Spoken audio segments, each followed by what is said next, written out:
नमस्कार साथियों, आज की इस वीडियो में हम लोग बात करेंगे कि ऐसे कौन से लोग हैं जिन्हें अपनी नागरिकता साबित करने की ज़रूरत नहीं है। अपडेट आया है इन सब चीज़ों के बारे में, नागरिकता प्रमाण पत्र को लेकर के, जन्म प्रमाण पत्र को लेकर के पूरी जानकारी आज आपको इस वीडियो में मिलेगी। तो चलिए बिना किसी देरी के अपनी इस वीडियो को स्टार्ट करते हैं।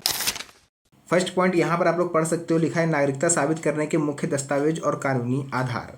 देखिए, भारत में नागरिकता प्रमाणित करने के लिए अब जन्म प्रमाण पत्र यानी कि बर्थ सर्टिफिकेट सबसे अहम दस्तावेज माना जा रहा है। 2025 की नई गाइडलाइंस के अनुसार केवल आधार कार्ड या वोटर आईडी कार्ड पर्याप्त नहीं होंगे।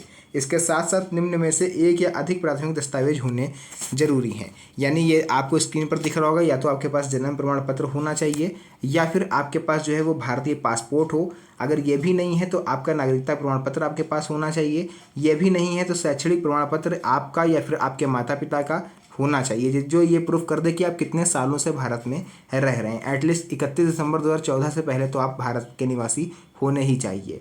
उसके बाद विशेष परिस्थितियों में अगर आपके पास कोई डॉक्यूमेंट नहीं है या डॉक्यूमेंट खो गए हैं, चोरी हो गए हैं, तो आप कोर्ट के द्वारा एफिडेविट भी बनवा सकते हो। उसके बाद आधार कार्ड और वोटर आईडी कार्ड या फिर राशन कार्ड, ये केवल आप पूरक प्रमाण पत्र के रूप में ही माने जाएंगे, यानी कि केवल सपोर्टिव डॉक्यूमेंट के तौर पर। इसका कोई भी आप नागरिकता के रूप में यूज़ नहीं कर सकते। सेकंड पॉइंट आ जाता है नागरिकता संशोधन अधिनियम CAA की जो मुख्य बातें हैं उसके बारे में। देखिए, CAA 2019 का मकसद पाकिस्तान, बांग्लादेश और अफगानिस्तान से आए हिंदू, सिख, जैन, बौद्ध, पारसी और ईसाई शरणार्थियों को नागरिकता देने में छूट प्रदान करना है। 31 दिसंबर 2014 से पहले भारत आए लोगों के लिए 11 साल की बजाय केवल 5 साल भारत में रहना ही पर्याप्त माना जा रहा है। यह कानून भारतीय मुसलमानों पर लागू नहीं होता है, उनकी नागरिकता कोई भी प्रभावित नहीं कर सकता। अगर आप भारतीय मुसलमान हो या फिर आप भारत में कई सालों से निवास कर रहे हो, मतलब 15 से 20 साल से ज़्यादा आपको हो गया है, तो आपको परेशान होने की ज़रूरत नहीं है। ना ही आपको किसी तरह की परेशानी होगी, ना ही आप पर कोई भी कानूनी कार्रवाई करी जाएगी। बट जो भी अवैध रूप से भारत में आके रह रहा है और उसके पास डॉक्यूमेंट भी नहीं है, तो उसको जेल हो सकती है। ऐसे में चुनाव आयोग का काम है कि चुनाव आयोग इस चीज़ को क्लियर करे कि जो व्यक्ति है वो कितने सालों से यहाँ पर रह रहा है, उन सब की पूरी डिटेल निकाले। इसी चीज़ को NRC कहते हैं, यानी कि नेशनल रजिस्टर सिटीजन्स, यानी कि जो जितने भी नागरिक वैध रूप से रह रहे हैं उन सभी की लिस्ट गवर्नमेंट के पास रहती है। 2014 की कट ऑफ तारीख और दस्तावेज प्रक्रिया।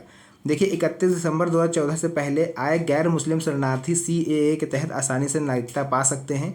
मुस्लिम यदि 2014 से पहले भारत में रह रहे हैं और दस्तावेज प्रस्तुत कर सकते हैं तो उन्हें किसी तरह की कोई समस्या नहीं होगी। 2014 के बाद आए मुस्लिम नागरिकों को कठोर जांच और स्पष्ट प्रमाण जैसे कि जन्म प्रमाण पत्र, शिक्षा प्रमाण पत्र, सरकारी रिकॉर्ड या कोर्ट एफिडेविट पेश करने पड़ सकते हैं। NRC यानी कि नेशनल रजिस्टर ऑफ सिटीजन्स का असर। देखिए, NRC का लक्ष्य अवैध प्रवासियों की पहचान करना है। CAA के साथ लागू होने पर NRC से बाहर रह गए और गैर मुस्लिमों को CAA के तहत नागरिकता मिल सकती है, लेकिन मुस्लिम समुदाय के लिए यह रास्ता उपलब्ध नहीं है। ऐसे मामलों में दस्तावेज अधूरे होने पर मुस्लिम नागरिकों का मामला फॉरेन ट्रिब्यूनल में जाएगा और उन्हें वहीं पर अपनी जो भी चीज़ पहचान है वो सत्यापित करनी पड़ सकती है। सुप्रीम कोर्ट और सरकार की स्थिति। देखिए, सुप्रीम कोर्ट ने क्या कहा है। सुप्रीम कोर्ट ने ये साफ किया है कि किसी भी भारतीय मुसलमान की नागरिकता संकट में नहीं है, ना ही CAA से उनकी नागरिकता छीनेगी।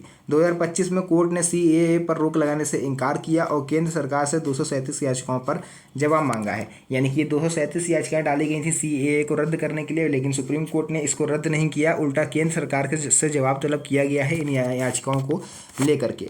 कई राज्य जैसे असम, पश्चिम बंगाल, बिहार और कोलकाता जैसे कई सारे राज्य ऐसे हैं जहाँ पर CAA NRC का विरोध हो रहा है, लेकिन नागरिकता के नियम संसद और केंद्र के अधिकार क्षेत्र में आते हैं, इसलिए अंतिम फैसला जो है वो केंद्र सरकार का और सुप्रीम कोर्ट का ही माना जाएगा। मुस्लिम समुदाय से जुड़े विवाद और धारणा। CAA में मुस्लिम धर्म का विशेष उल्लेख नहीं होने के कारण यह कानूनन धार्मिक भेदभाव के आरोप का सामना कर रहा है।